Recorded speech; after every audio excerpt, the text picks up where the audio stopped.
from the book of Exodus, chapter 2, verse 23. The Israelites, groaning in their slavery, cried out for help, and from the depths of their slavery, their cry came up to God. God heard their groaning. God remembered his covenant with Abraham, Isaac, and Jacob. My dear friends, today I'm going to talk about the history of delivery, how God heard, paid attention to the pain of the Israelites, of these people, and how he delivered them. We have this story in the book of Exodus, as you know so very well. And before continuing, I would like to say that the reason we always come back to these stories, it is because they are not just stories. When you read a novel, usually we only read them once. Maybe if the novel is very good, after some years, twice. I remember I read the wonderful novel La Regenta. It's one of the classics, in Spanish. And then after several years, I came back and I read it again, and I really enjoy. But it is not that I will read the story or the book of La Regenta every year, not even every 5 years. But the very interesting thing is that the people of Israel, the Israelites, and also the Christians, we read these stories again and again, non-stopping, regularly, on a regular basis. And why is that? And as I said before, because they are not just stories.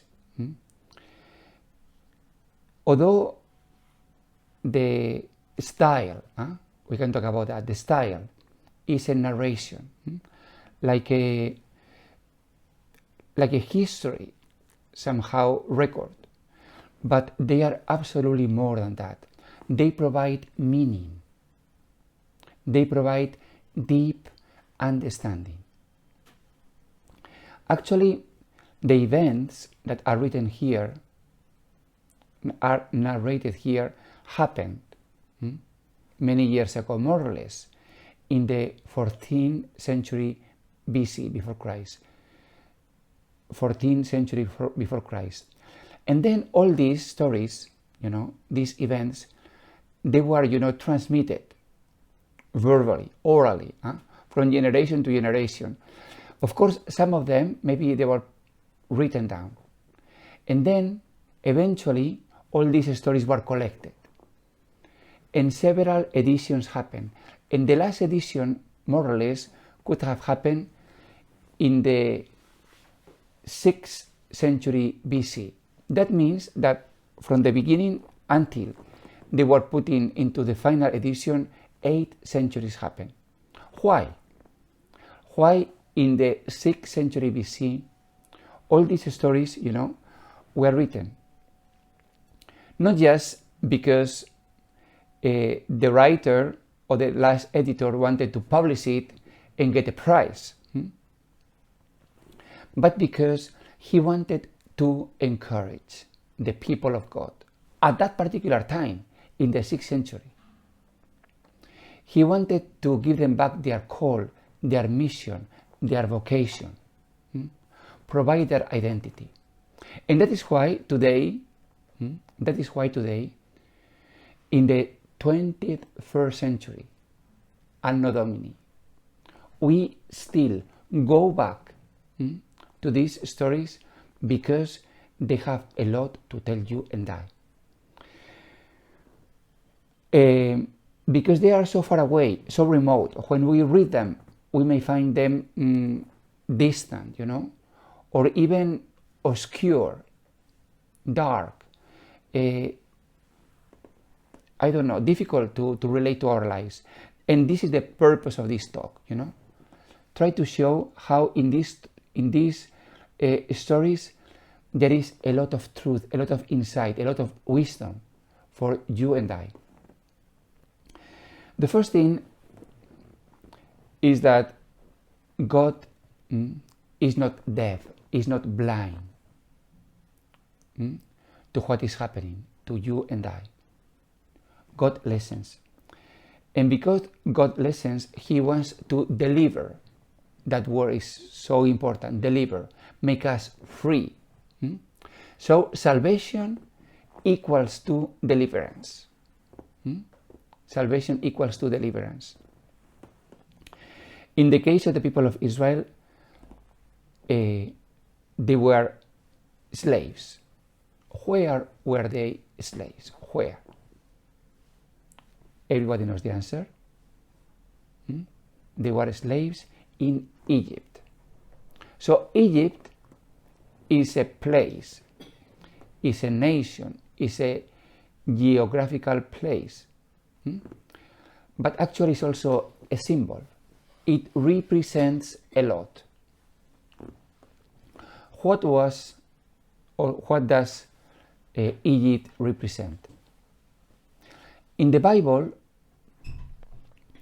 Egypt represents salvation. Exactly. Strange as it may seem, Egypt represents salvation.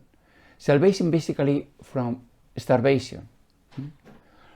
When there was no food, when there was famine all around the world, everybody knew that if you go to Egypt, there will be food. And the reason is because of the Nile.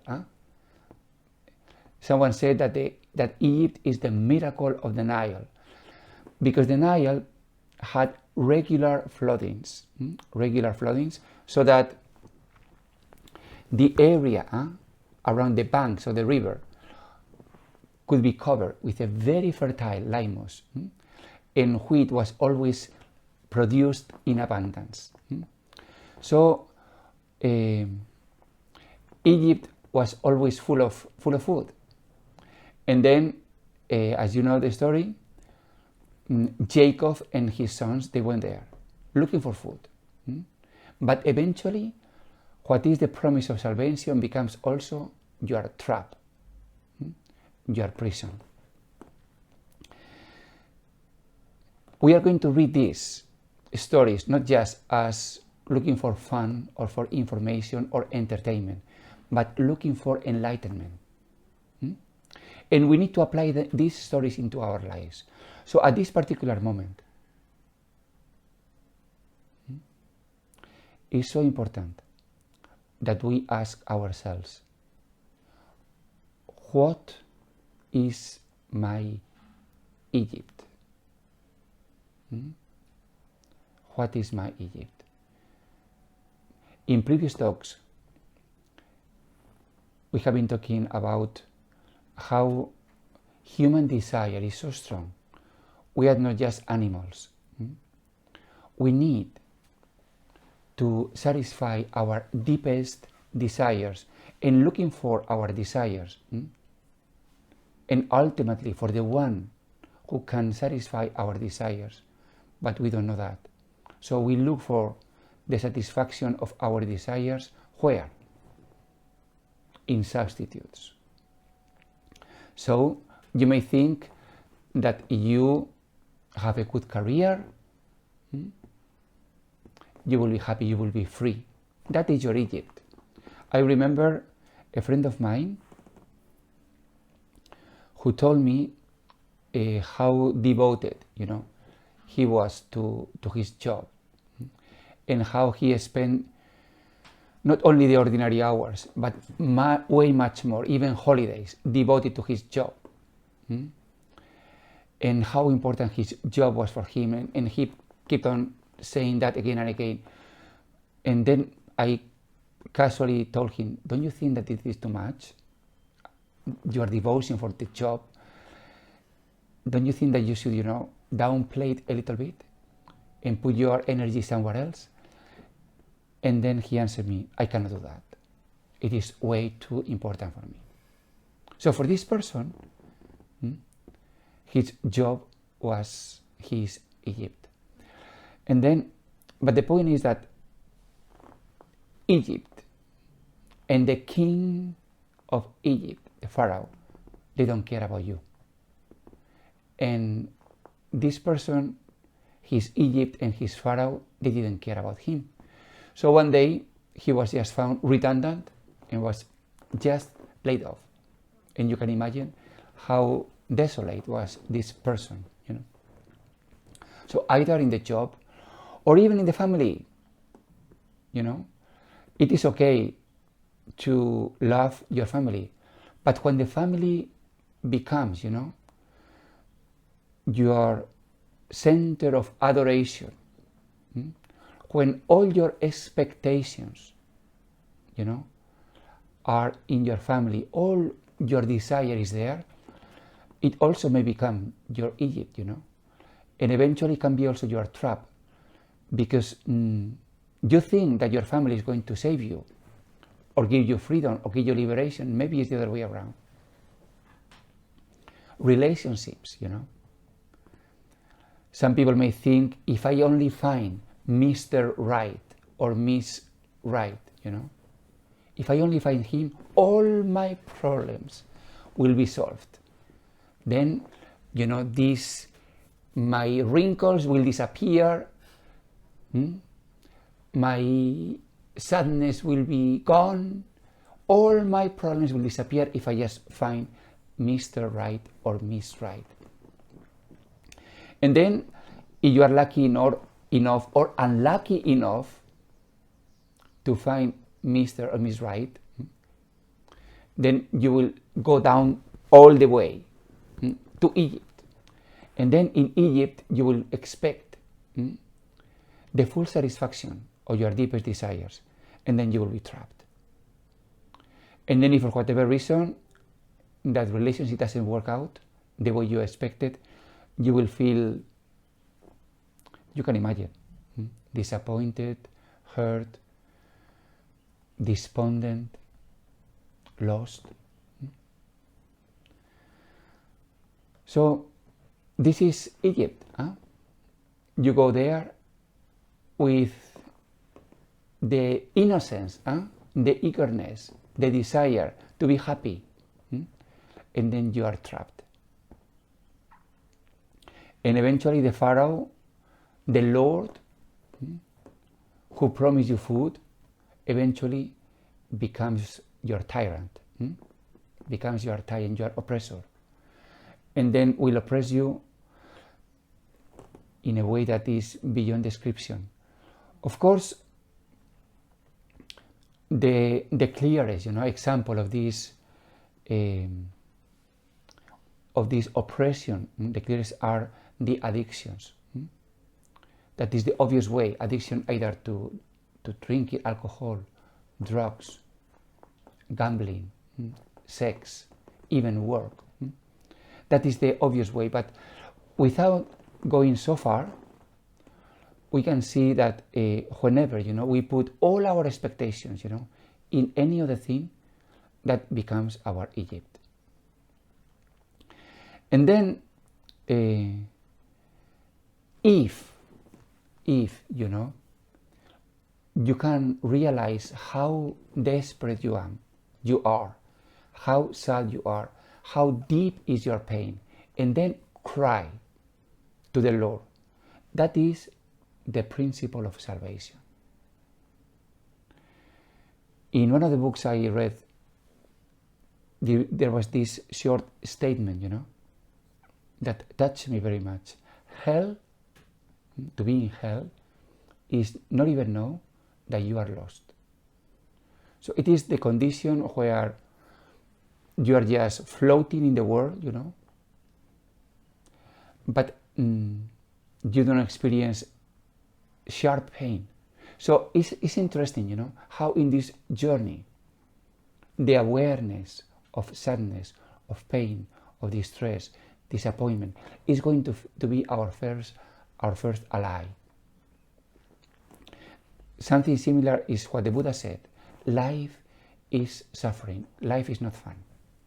So the awareness of suffering is the first step in the path of freedom and in the path of liberation. So my dear, what I'm going to tell you is not romantic, but is the truth. Not romantic, but the truth.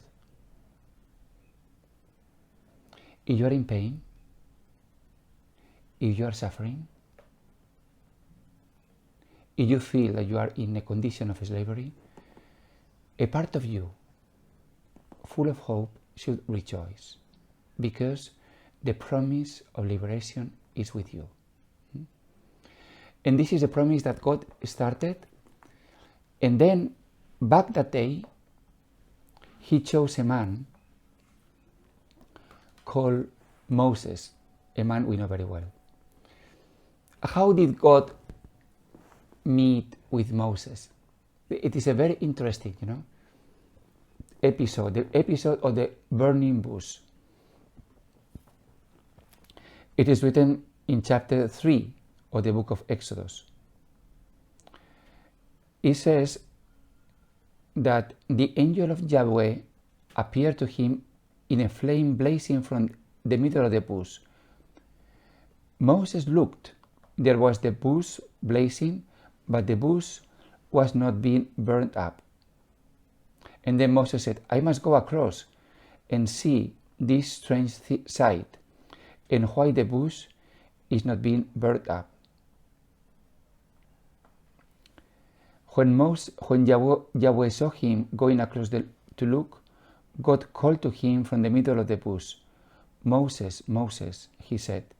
Here I am, he replied. Come no nearer, he said. Take off your sandals, for the place where you are standing is holy ground. I am the God of your ancestors, the God of Abraham, the God of Isaac, and the God of Jacob.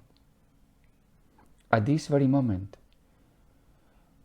Moses covered his face, for he was afraid to look at God. And then Yahweh said, I have indeed seen the misery of my people in Egypt. I have heard them crying for help on account of their taskmasters. Yes, I am well aware of their sufferings, and I have come down to rescue them from the clutches of the Egyptians and bring them up out of that country, to a country rich and broad, to a country flowing with milk and honey. Beautiful, very interesting, many interesting things we can find here. When we look and when we read the Bible, actually there are different layers of meaning. One is the most practical or the most literal, okay? But behind this literal level or literal sense, there are other layers, Some interpreters of the Bible, they say that the bush has a very interesting meaning. As you can understand, a bush is a very humble plant, not even a tree. A very small, very, very, very small tree. And on this tree there is blazing fire. So this is the reality, Both things combine together and unite somehow. The small bush, the very small tree, and the fire. Those interpreters of the Bible, they can see here that the combination of both things represent, on one hand, the humility of the people of God, even the humility of Mary, and even the humility of the humanity of Jesus.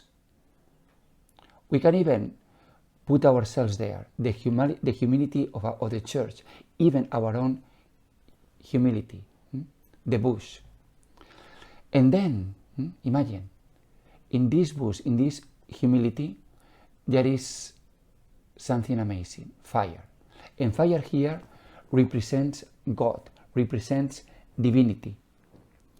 In many occasions in the book of Exodus says that God was present as a pillar of fire, and even that the Lord descended upon the Mount Sinai in fire. So God is fire, burning fire, So very beautiful, this image. The humility of the bush, you and I, the people of Israel, even Jesus, even Mary, and then the presence of the Lord, fire. Another beautiful thing is the symbol of holy ground. You are standing on holy ground, so remove your sandals.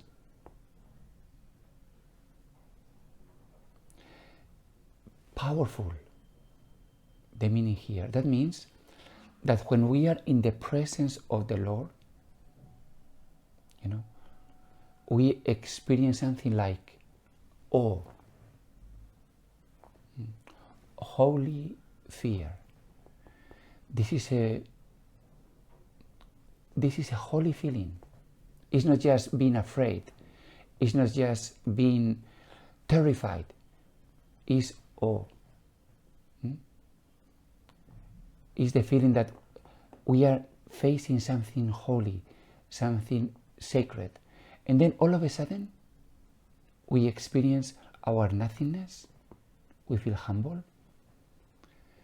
And this is the right attitude. That is why in many pictures, we can see that the faces of the angel are like bowing down, like in expressing modesty, simplicity, fear. That is very beautiful feeling.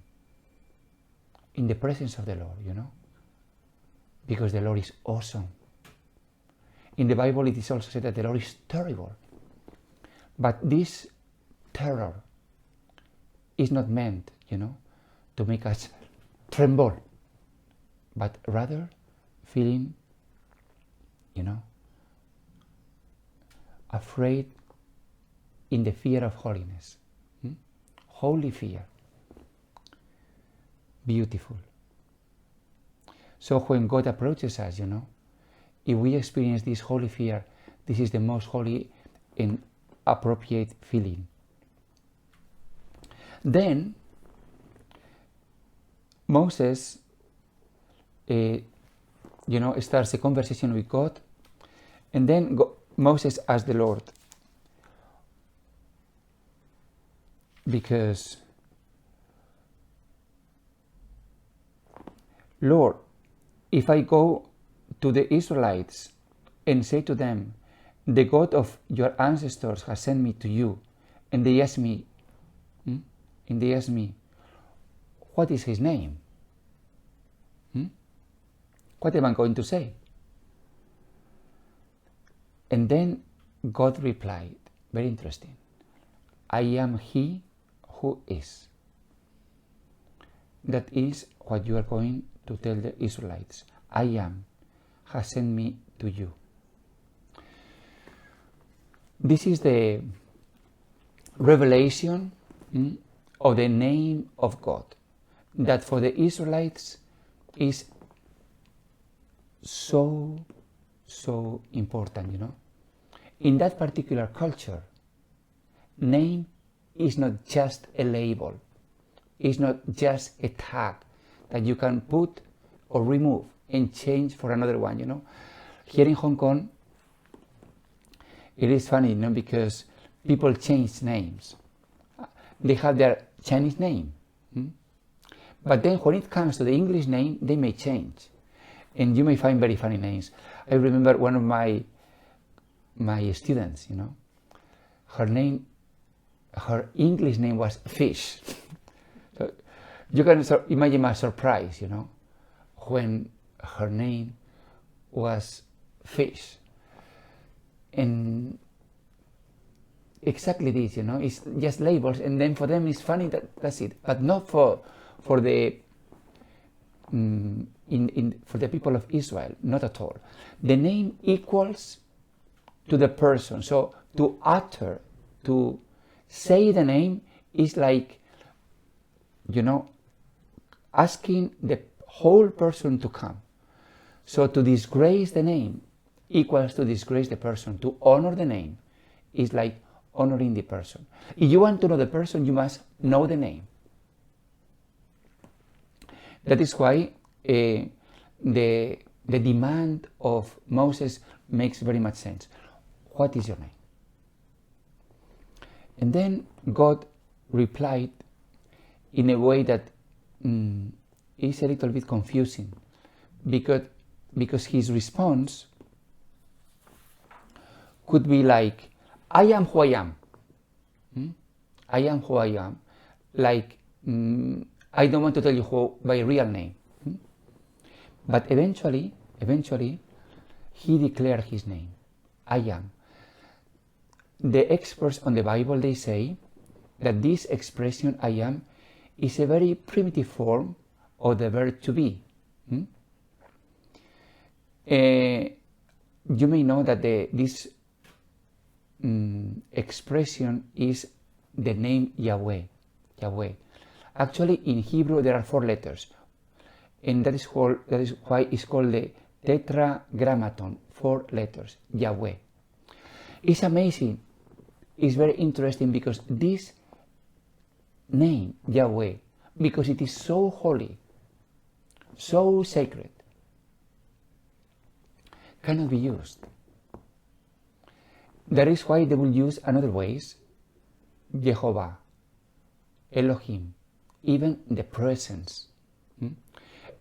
And Yahweh is reserved to be said, to be uttered, to be pronounced just by the holy priest, by the high priest, only once a year, when in the day of Yom Kippur he goes into the Holy of Holies.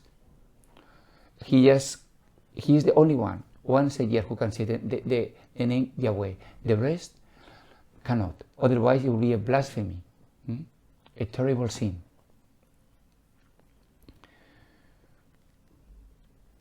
It's very interesting that God reveals his name as the one who is going to be with you. I'm going to be with you. I will be there. I will be present. But for us as Christians,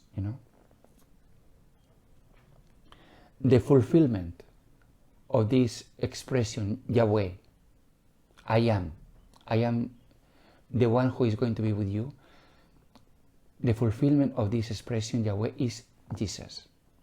Jesus. He is the great I am. And in the Gospel of St. John especially, there are many occasions when Jesus on purpose uses this expression, I am.